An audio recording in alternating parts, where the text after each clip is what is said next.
Hello and welcome to Insights with me, Dan O'Brien. Europe, by and large, enjoyed 30 years of peace and prosperity after 1989. That era ended with Russia's full-scale invasion of Ukraine in early 2022. Hundreds of thousands have died in that conflict, and the Russian state and economy are now fully geared towards large-scale war. This has forced the rest of Europe to respond. Regrettably, when there are far more productive ways for governments to spend money, rearmament as an insurance policy is happening apace. To discuss business and economic aspects of this sea change in the European security situation, we're joined by Barry Lunn, the founder and CEO of Proviso, who is knowledgeable about defense-relevant technologies and industries, and Juan Mejino-López, an economist who researches defense issues at the think tank Bruegel in Brussels. So Barry, Juan, you're both very welcome, and thank you for giving us the time today. Barry, maybe I'll start with you, and you might just give very briefly an outline of what you folks do and how you see the sort of your wider sector changing since 2022. Sure, thanks, Dan. Yeah, so I'm the founder and CEO of Proviso. So we're a startup. We started in 2019. We're a deep tech startup, and our focus was on my background goes back over 20 years in high frequency electronics, primarily radar. And our focus was on, could we bring the tech that we previously brought to kind of dual use in defense sectors, could we bring that to everyday automotive and save lots and lots of lives on the road? And that was our big focus. So the focus was taking radar that's typically been a dumb sensor, and applying artificial intelligence on the edge to make it do some much more interesting things and do that at scale. And so that was really the focus for the team. But as I mentioned, my past life, I've spent a lot of time in the radar space, which the primary market up until quite recently was the aerospace and defense industry. And I think everybody knows that radar changed World War II. So so you tend to always have reach out. And I suppose what relevant for today's discussion is we have noticed a huge increase in, I guess, interest from the defense sector in what we're doing. And I suppose we're almost feeling reluctantly obliged to answer some of the calls, right? Because I think defense is everyone's interest, right? And when you have technology that could save lives, do you value your soldiers' lives the same as you value a pedestrian's life? So that's the kind of brief history of what's brought us here. Right. And in terms of your relationship with where you operate in the world, are you seeing changes happening in other parts of the world apart from Europe? Obviously, the ramp up in expenditure, government defense expenditures is more pronounced in Europe. But are you seeing changes happening in other parts of the world? Very interesting recent development I'm seeing actually is so initially when there was a big announcement in European defense funding and things like that, and I mean, I think people that maybe underestimate how much, spending, especially like in deep tech, you depend on the venture capital industry, right? Because technology is expensive and it takes time to deliver, right? And that increased like 5x over into 2024, right? Up to kind of 5 billion investment going into that. So startups tend to follow the money, right? But so do big companies, and especially in aerospace and in automotive, people were struggling with money. But we noticed that there was quite a lot of interest from European companies and the traditional companies of doing something interesting, but almost siloing it into we have to be seen to be doing something. And that can sometimes just be my interpretation, right? But we have to be seen to do something. And you can usually tell by who you're talking to in the organization, right? The research arm. And something I've noticed recently is the US has almost surpassed Europe in its urgency to develop technologies to solve Europe's defense crisis, which I just thought was interesting. And who you're talking to over there tends to be at a higher level. They want to move quick. They want to get things happening. So they put the right person in front of you that can make decisions. And they want to talk to decision makers as well. Obviously, they have that longer history of programs and how things work over there. But I just thought it was an interesting development to see that urgency. Yeah, I was really struck when you made that point when we spoke previously, just how the Americans seem to be more looking at this more urgently than the Europeans about a conflict in Europe. Juan, you've written a lot about the relationship between Europe and the US when it comes to procurement, defense capacity. And one of the points you highlight is it's very important not just to look at the headline import figures, that there are various things that in some ways are positive for Europe from a capacity perspective, that many of the American companies manufacture part of what they sell to Europe in Europe. So I'm just interested if you'd share some of the sort of highlights of your research with the audience around that relationship and the capacity Europe has already and how it's changing.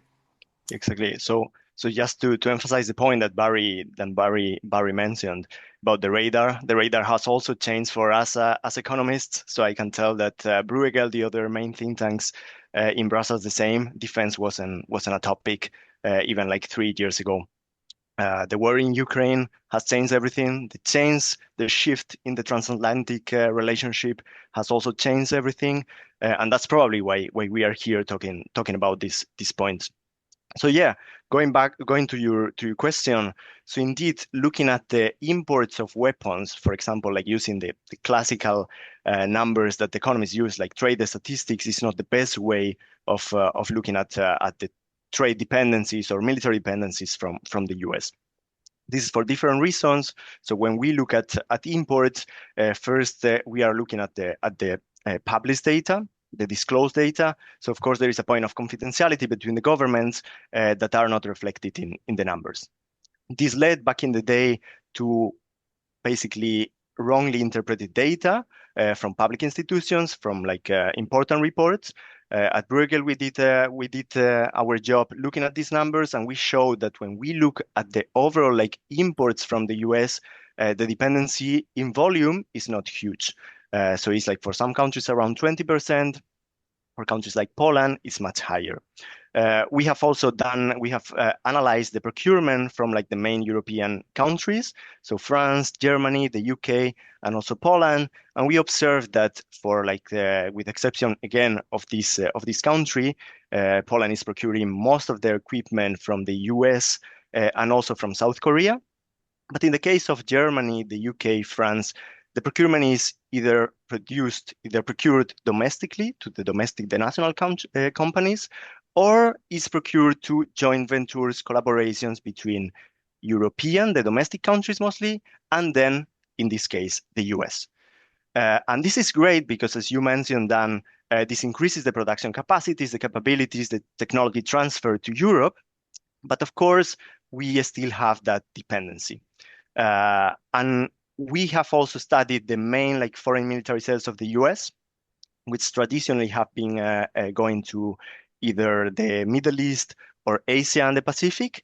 But now in the last 4 years, we have recently shown that the sales of the US foreign military sales to Europe has increased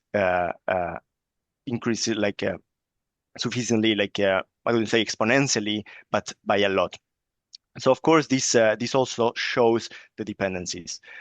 This doesn't mean that we are importing from the US. We can still produce this sophisticated material in Europe, but the dependency on the IP rights, on the technology that they developed, on the scale of the projects that they have, and that remains in let's say, the American territory, we still have it. And we have the specific systems, which are like the aircrafts, air defense, advanced software, and of course, everything that the US sells together with these, the F-35s, for example. So when you are buying this specific equipment, then you also get bombs, missiles, the intelligence software. So of course, you are buying these at once, but then you lock in with the US equipment for the next decades, basically.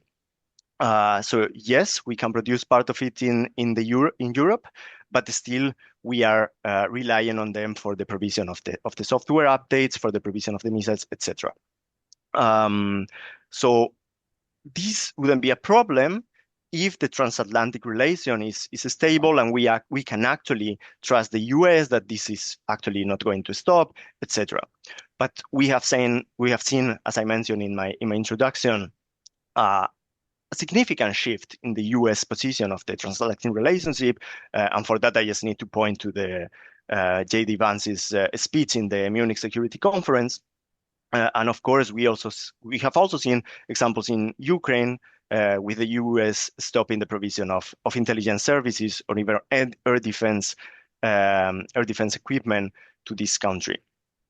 So this poses the question of how much dependency, how much are we willing to give to this dependency, which of course in the short term we want to rearm, we want to increase the stocks that we had empty for the last decade.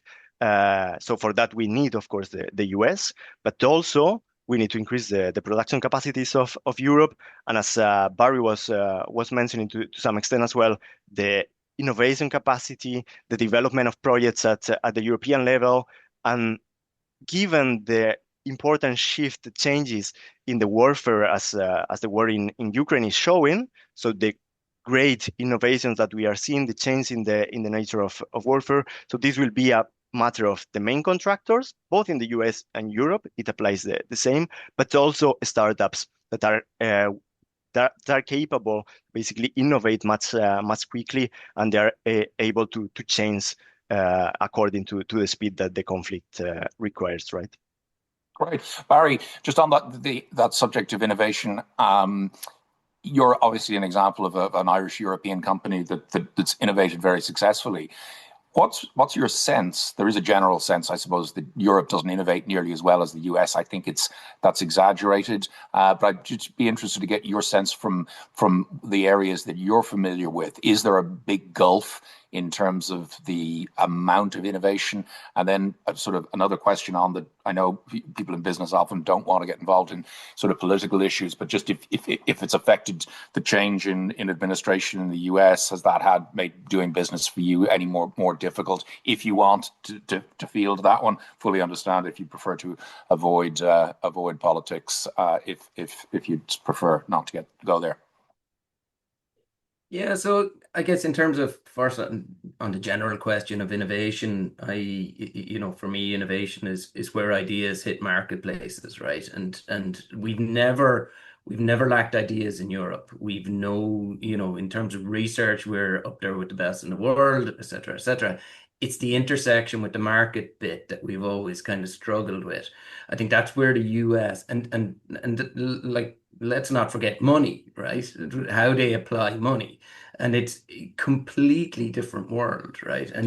And how they spread that. So I would see, I suppose, just based on experience, I would see them better equipped for a changing landscape like we have now, because they just have far more companies funded, right? Like so many startups.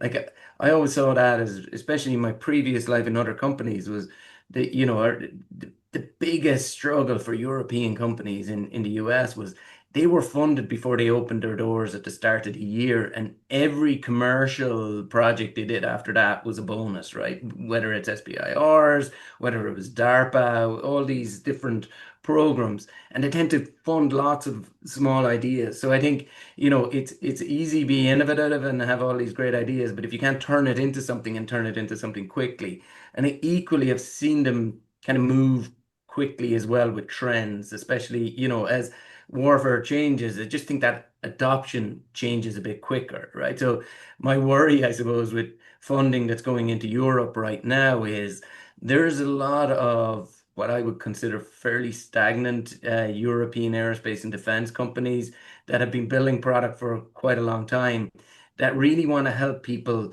arm up, right? And fill their, you guys haven't bought enough of this stuff we have for quite a number of years. Europe should look at that as being an advantage, right? And say, actually, we haven't stocked up on stodgy equipment. Warfare's changed Ukraine.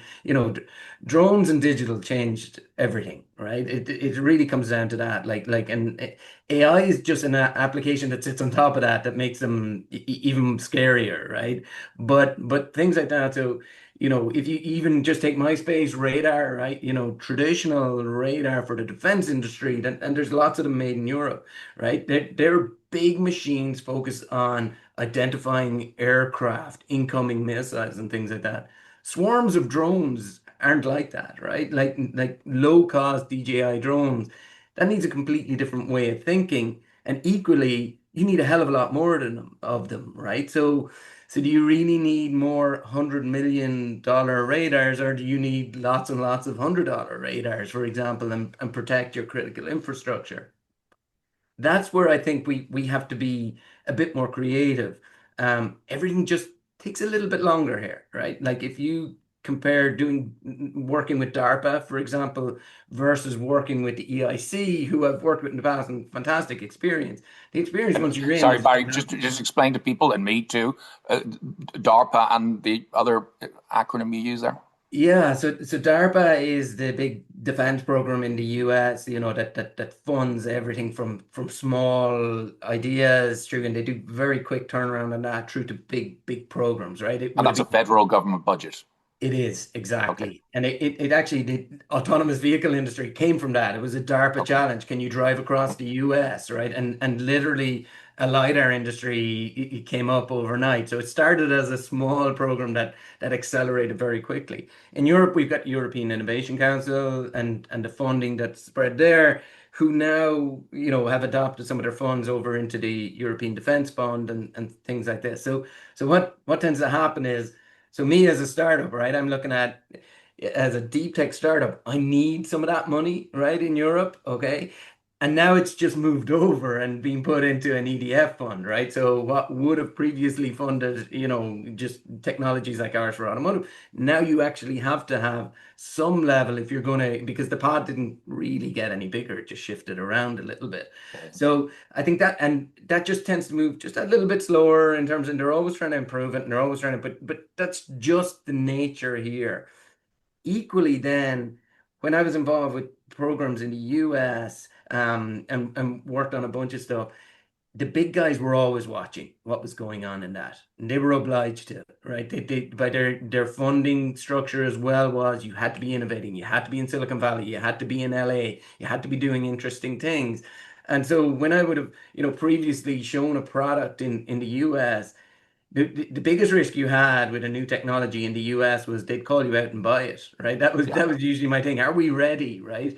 In Europe, you kind of almost like go, right, I'm going to launch this 5 years before I'm ready because then people might have started to take notice. So I think those are the kind of, especially in deep tech. Deep tech is different, and dual use technologies tend to be deep tech. And you do have to have those horizons that just move that little bit quicker. So it's an interesting one in terms of changing regimes and things like that.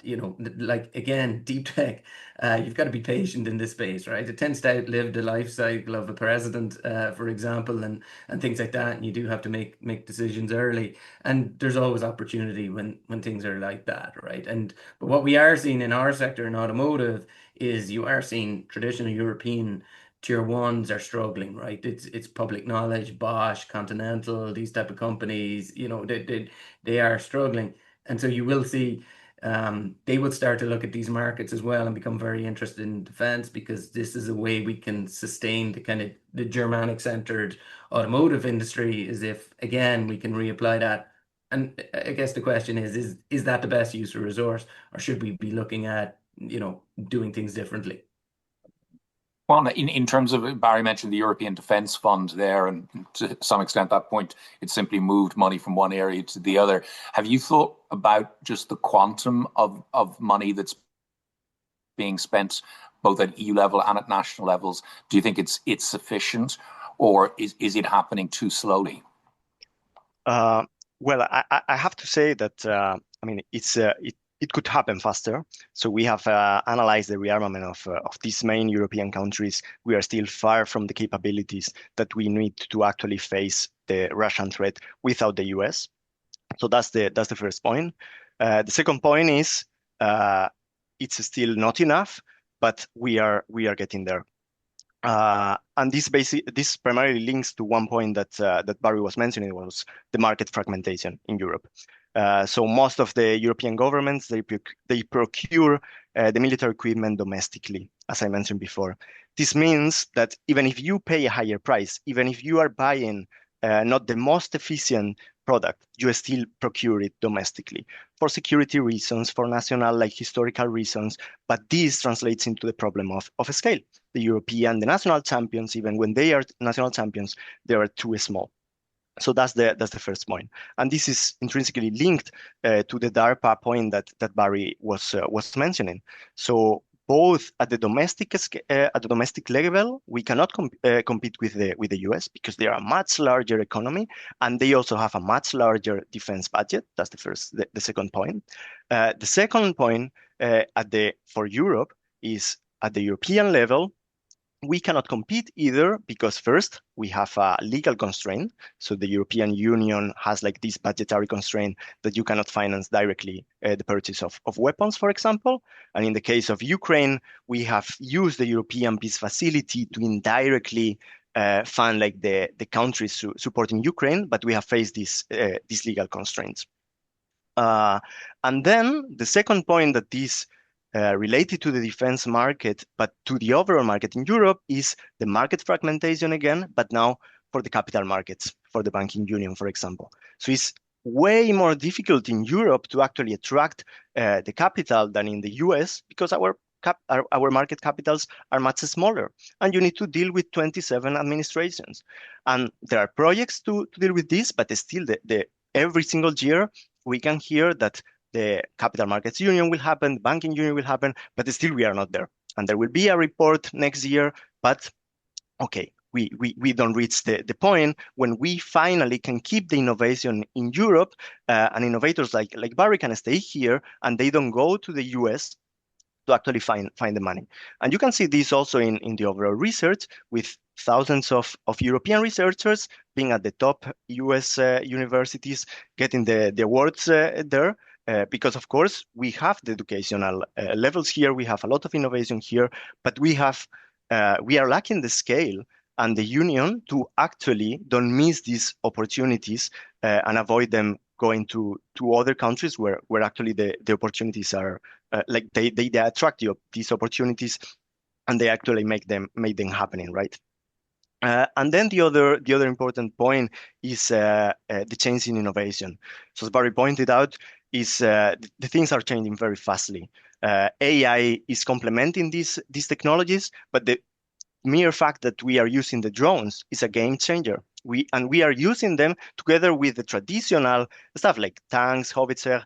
I mean, let's remind that at the beginning of the war in Ukraine, the problem, the shortage was with the artillery shells.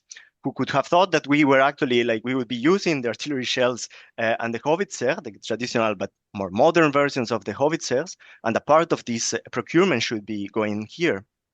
And yes, it is not going as fast as it should be, but it is also true that there is this very difficult question for the policymakers, for the defense ministers, which is what do we procure?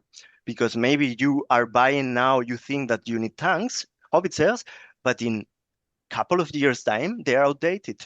You need to procure more drones. But even if you procure drones, you cannot stockpile them because in a couple of months, Russia has changed the technology. They can capture the drones, so they are useless. You need to make the investment again. So the whole point of this is you need to keep the investment in defense. And by the way, the numbers that the European countries have agreed, the 3.5% on core defense by 2035, it should be we should reach that point gradually. Indeed, it should be enough to match the Russian threat and also to provide the investments first to compensate the stocks that we missed in the past decade, and second to achieve the scale that we need for certain projects, and at the same time to keep this investment on the procurement on certain products like drones or AI and the development of these services and equipment, because you need to be constant on that side. And I think that's basically a whole story of the European market fragmentation, the problem of scale, and how to avoid missing innovation in Europe. And of course, the amount of money that we need to put there. Barry, just from your business perspective, that innovation piece, do you hear of European companies and Irish companies, startups moving over to the US to access capital? And, in terms of just at an employee level, people who aren't starting companies, do you hear of people moving over to take up jobs in US companies? So effectively, are we, losing talent because of the less efficient funding mechanisms, private sector funding mechanisms we have in Europe? Oh, absolutely, of course, and they're dead right, right? And I would never go back. I did it myself, right? I moved to the US for that purpose in a previous company, and I don't have a problem with that. And I think you're starting to see the reality. A more realistic view of the world is someone like Stripe, who, would the Collison brothers have been as successful if they did everything in Ireland? Of course they wouldn't. They went to the US, but now they consider themselves dual located, right? Ireland and the US. So I think we this kind of, planting the flag thing, I think we kind of have to forget about it as well. That kind of way. And our market is the US, Japan, and Europe. The Irish automotive market is not a market for us. That kind of way. So I think that's fine once you give people a reason to come back, right? And you give them a reason to do things here. And that's what I worry about, that if, people go over and, especially in defense, right? If people go over to operate within the US defense market, you're not getting them back, right? Not with how it works here in Europe. And I think that's probably the piece I'd worry about most, and making sure we keep it as attractive. But at the same time, there's a lot of really good reasons to live in Europe too, right? And we don't kind of drum that up enough, I think, right? Like why am I here? Because I wanted to raise a family, right? Yeah. And my wife and I, we spent 15 years living in all different countries all over the world, including China and others. But when it comes to, I'm going to raise a family, I want to do this.